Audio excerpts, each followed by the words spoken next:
അങ്ങനൊരു അവധി ദിവസം വന്നു കിട്ടി.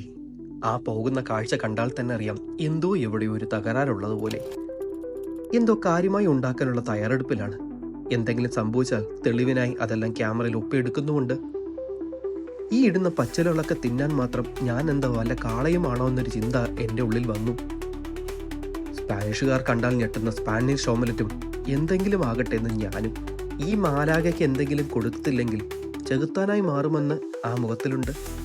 ഹാപ്പി ബർത്ത്ഡേ ടു യു എന്ന് പാടി ഞങ്ങളെല്ലാവരും കൂടെ ചേർന്ന് ആ ഓംലെറ്റിനെ എങ്ങനെയൊക്കെ മുറിച്ചു തിന്നു. അപ്പോഴാണ് ആ കാഴ്ച എന്നെ വല്ലാതെ ആകർഷിച്ചത്. എന്തിനോ വേണ്ടി പണിയെടുക്കുന്ന ആ തൊഴിലാളിക്കിട്ട് ഒരു തൊഴി കൊടുക്കണമെന്നുണ്ട്. എല്ലായിടത്തും എൻ്റെ ഒരു കണ്ണും കൈയും ചെല്ലണം, അല്ലെങ്കിൽ പിന്നീട് ഞാൻ തന്നെ അനുഭവിക്കേണ്ടി വരും എന്നറിയാവുന്നുണ്ട്. ഞാൻ അങ്ങ് പണിക്കിറങ്ങി. കണ്ടില്ലേ, സ്വന്തമായി പല്ല് തേക്കില്ലെങ്കിലും ആ പാവം പാവയെ പല്ല് തേപ്പിക്കുന്ന എൻ്റെ രണ്ടാമത്തെ സന്താനത്തെ ഓർത്ത് ഞാൻ അഭിമാനമുളകിതനായി. വയറ്റിലെ കൊക്കപ്പുഴുകൾ ഓരിയിട്ട് തുടങ്ങി. ഞാൻ ക്ഷീണിതനുമായി. രാവിലെ കഴിച്ച ഓംലെറ്റ് എങ്ങോട്ട് പോയി എന്ന് ഞാൻ തന്നെ അതിശയിച്ചു നിന്നപ്പോൾ അടുക്കളയിലെ തട്ടലും മുട്ടലും എന്നെ ഘടാതെ ആകർഷിച്ചു. രാവിലത്തെ എൻ്റെ ക്ഷീണം മാറുന്നതിന് മുമ്പ് അവൾ അടുത്ത പരീക്ഷണത്തിലേക്ക് കടന്നിരുന്നു.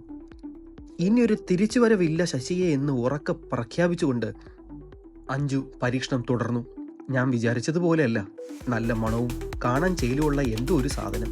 ബിരിയാണി എന്ന് ഞാൻ സംശയിച്ചു നിൽക്കുമ്പോൾ അവൾ അതിനെ അൽ മന്തി എന്ന് പേരിട്ട് വിളിച്ചു. വീണ്ടും അത്ഭുതമെന്ന് പറയട്ടെ, ഇതിന് ഭയങ്കര രുചിയായിരുന്നു. എൻ്റെ കൈപുണ്യം ഇവൾക്കും കിട്ടിയിട്ടുണ്ടല്ലോ എന്നോർത്ത് ഞാൻ നല്ലവണ്ണം അഭിമാനിച്ചു.